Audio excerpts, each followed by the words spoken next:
this one. That is a close range kick. It's on what's called inside his gates. His gates are what he can reach with the hand extended like that. This is outside the gate. Outside the gates, things change a little bit. Now, if I'm here, I'm going to throw a higher kick like this. Okay. I'm bringing the kick up like this. He's not going to try and shoot that kick down. He's going to shoot down the support leg. Now, I can't kick you with that from back here because the higher it is, the closer I have to be. So as I'm stepping in, and this leg raises, and that leg will hit this knee. Get right up at the knee. We're with you with the cross. Not do that. Good. A little harder. Good. That plants me. The next one is when your shin kick here. To this side. So it's coming bam, and getting knee kick. So it's a similar sequence, but instead of shooting down the attacking leg, you're shooting down the support leg, which the attacking leg's relying on. So I'm back here, and I'm going to throw one of these high kicks. I'm coming over here. Nope. Support leg. Boom, good. Hit and in. There you go. I'm coming in.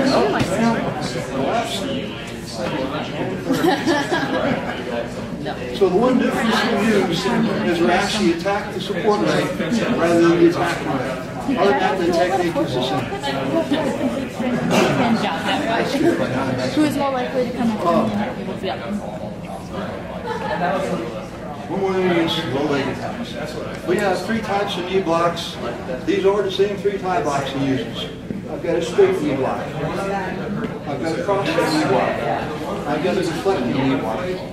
I'm more concerned about the second one, so the crossing knee block right now. So if I'm facing forward to the opponent in front of the situation and they throw a low kick, I'm bringing this crossing knee block up this way. So if I'm throwing a low kick here, bring that knee up across. And then bring it up and then stomp this leg. Up and stomp. The same leg, 4 down.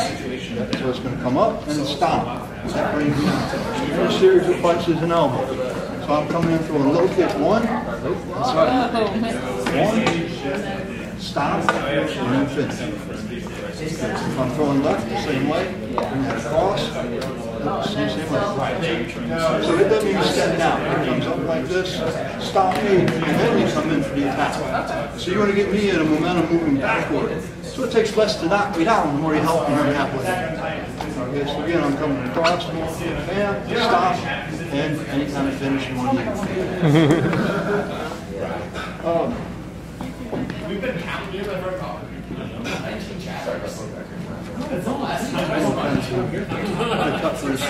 Sure. Ladies and gentlemen, are you ready to begin again? Absolutely. Upper body empty-hand defense. I've studied several martial arts over the years. I actually got into karate when I was 7 years old, kung fu when I was 13. Studied numerous arts since then.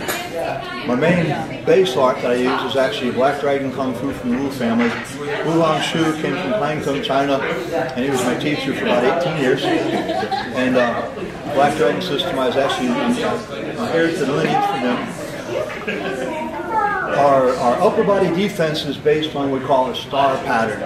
Actually, the Kung Fu from that part of China relates with the Chinese medicine, so they have the 5 elements. 5 elements can look at a star this way. So when I'm looking at the star, I'm looking at the top star. When I'm doing a defense against a straight punch in this zone, I'm actually firing an intercept punch rather than doing a block. And I'm going to kind of show you. In the hands just like this. Instead of blocking me, if I'm hitting here with either hand, so I'm coming straight to his head, don't even block until you pound me here. Boom. Maybe with this hand. Nope, it's the same hand. Got confused. So what he's doing, he's forming a triangle here to my center line. Okay, so I'm coming up, I'm throwing a punch, the hand's going to hit me. Boom. I'm throwing a punch, the hand's going to hit me. Good. So that controls this top part of the star. If I'm throwing 1, 2, this hand can do the same thing. I'm bringing one over here, just intercept right through there. Okay, so that's his number one, our top part of the star, we call a 5-star defense. Number 2, you're not going to see us doing anything like this. In Okinawa, they do a lot of that. That's because you're beating a makiwara and strike post for days. And if you're training like that, if you just got their Marine boot camp or something, you might need to do that. The typical person in the village didn't want to have to break, bricks with their form like that. So they had to have something that's going to work. Okay, if he's bringing a hook punch here, and I'm blocking like that, I can come to and hit it. So what is it going to bend? If I'm throwing a hook punch, this isn't going to bend. And I'm driving the muscle and nerve into a bony point, elbow here, which is going to hurt. So you got the same defense, and I'm throwing a hook, raise the elbow up. Good, now straighten that fist out. It may not be the old John Wayne haymaker, but you hit my nose from there, it's going to water my eyes and stun me for a second. So let's look at that elbow coming up, boom, and straighten that out. Good. Now, I'm not going to, unless I'm doing a thing in Black Belt Magazine, say throw a punch, he does 4 moves up there. That's usually yes, okay? Real stuff, I'm throwing 1-2. What he's going to do, he's going to bring an elbow, and if I'm throwing a 1-2, he's going to bring the palm over the other side. When 1-2, his palm right over here. Right. Now the reason is, I'll show you, just keep me from pushing in towards your head. That don't work. Now bring that palm over here and pushing in. Even if I move in, which I'm not going to, that's a heck of a lot stronger than this. So if I'm throwing the punch that direction, the second one, he can pop it like that. Good. And that's what his weapon is. Because anytime he defends, in our system is very aggressive. Like we prefer to say, hey, nice to meet you. But if you attack us, we rip you to pieces. So if I'm entering your space uninvited, I'm going to pay for that with pain and injury. Okay? So if I'm going towards his top part of the star, intercept with that pound, boom, just intercept. Don't bother to block. I might be faster than you, so if I'm faster, you don't have to block and respond. You're just going to respond. Boom! I'm not going to come to this space like that. So this time I'm going to come over and throw a hook punch. That elbow comes through. Boom, straighten the hand. Bam! Now I'm getting this one again. I want to try and stop hitting him, okay? This one is going 1-2. So I'm coming over here, 1-2, and I'll bring that elbow right at me. Right, if I block this comes through. Raise this knee up. Raise the knee up. Boom! And I'm spitting out breakfast for the next 3 days. Okay, so we've got top point of the star. It's not like the John Wayne haymaker. We call it forward thrust punch. It's like letting go of a spring. Boom! It comes down like a hammer fist and forward like a punch. They're thrown vertically.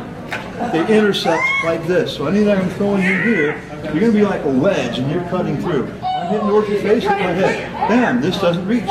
Right, so she's going to hit me instead. The bad guy thinks he's coming and hit her. Instead, pop! Wait a minute, it's not supposed to work that way. Okay, so we're looking at 1, 2, and 3. That's 2 and 3. 4, if I'm going to punch the ribs, bring this down. So bring that hand arm across. Good. Pop it out. Good. Now this is an oblique elbow, comes up this way, and catches me under the mandible. Okay, so I'm coming up here, bam. And it's hitting me like this. Good knockout point. 5. So the 5th part of the star is retracting the elbow. Again, like this one, you're going to drive that elbow into the arm. Now, it's not like I'm going to stand like this and fight like this in the movie stuff. That's saying, kick me in the groin and punch me here. A good boxer is going to tear you up. A street fighter is going to hit you with a trash can. Not going to. Okay, so for her number 5, if you got the hands up here and I'm trying to punch the ribs or kidney, drive that elbow down, but retract it good and just boom like that. Good. Now this hand's back. This is the only time we really throw that punch. But it's down here anyway. My arm's over here so I can't block it, even if it's a slow punch. I may see it coming, but I'm not going to block it with my ribs. Okay, so I'm getting hit. So we're going to look at the 5. So you're starting here. Bring this in so your center's covered. It can be here or be here. But you want to cover the solar plexus, your throat, and your face. Anything else we can bash up and tear up or whatever. So if I'm trying to touch your face a bad way, it's going to smack me. Boom, good. That one got hit. So I'm going to try a hook punch. Elbow, just raise that elbow up. Good. Now this doesn't bend. And even I might be able to put a finger in here. This time's going to tear my face off. Okay, so that doesn't do any good. That's what hits me right here. 3, that palm comes across. Let's bring the same palm across, right? That one's going to be fighting him or one of these guys. Yeah. 4 is going to be that hand coming down. Coming down. This one comes down like that. Oh. and it's going to come down and pound me. I'm throwing an uppercut. Oh, you are. Right. And 5 brings the elbow back and hitting me again. Yeah. Okay. So here's our 5. Top point of the star. Intercept. I'm forming my wedge. One side of the star. Opposite side of the star. Ends called a 5-point star block. Star defense. This is 4, and then this is 5. I'm bringing it back. Just like a good fencer, if I'm a fencer and you're bringing the sword at me, I'm going to block over here and do something else for an attack. I'm going to parry and come in. If I parry and keep something pointing at you, it's called maintaining a threat. If he's punching a block way down here, I'm just inviting him to hit something else. So unless I'm doing a drawing attack, which is one of 5 types of something I do, I'm not concerned with it. Unless I'm doing a drawing attack, I don't do that. When I block, I'm going to have something that's going to maintain a threat. So if I'm punching here and you're blocking down, that elbow's a threat. I can't come in there. I'm catching this. If that's out of range, he brings this across my face. Okay, so he's got all those weapons. Okay, if I'm attacking him up high, on the forehead. Bam, good. The other side, to your forehead. Same way, right. I'm going to throw a hook punch. Elbow comes in. Good. I'm going to bring the other punch across. Pound block. Bringing this one down. Just drive that elbow into it. Now we're jumping over the 4, which is this other pound. Okay, so it's bam, bam, bam. Every one of them has another strike. When this one's here, the chambered punch. This one we got an oblique elbow, finger strike, back fist. This one, of course, we got the chamber. When we're here, we got the elbow and again, finger fan. So there's always something right there to maintain a threat. What he wants to do is control the center of the board, so I can't come in. He's going to threaten my piece, and we're playing chess. So he's controlling that area. I can't come in here to attack him. I enter his space in any uninvited way, he's going to make me hurt. Okay, so again, our defense is 1. Elbows, 2. Crossing palms 3. Downward palm 4. Retract elbow 5.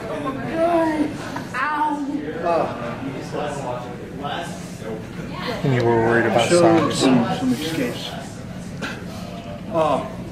With MMA being popular, one of the attacks that's become common, they call it bare naked choke. We just call it a bent forearm choke. It's the same thing. One of the 2 things are happening. They're going to try and strangle you like off a windpipe. They're going to try and do a sleeper, making you pass out by compressing the body, depending off the oxygen. Can I have water for just a second? Go ahead and put me in this position first. If he's got it here, he's cutting off the blood's flow to my brain to make me pass out. If he's got it here, he's cutting off all my wind. Okay, if he's here, most people try to go to the opening. That's what's intuitive, right? Go ahead and compress a little bit. See, I tighten that up. See what happens? Now, if instead I put my weight on the elbow, I'm going here. I step here, and I'm going to reverse this. He will tap his chest or your arm if it's too much. Yeah, go ahead and put that on tight. Tighten it up. Good. So I step, and he's a big guy, so I can't just do this. I'm stepping here. I'm deep into the arms, and this is where I would take him down. I'm going to have you do it wrong first so you feel what's going on. Go towards the opening. See, it's straight. Okay, now instead, step this leg in a half a circle. Step this one behind me. Kick between And his just legs. move me back. Beautiful. Good, perfect. Now keep that on. Oh, there you go. Bring that against my elbow. Nope, from my elbows on top. Nope, my elbows on top too. Jason, put him in position for that. So he's got me in an arm bar.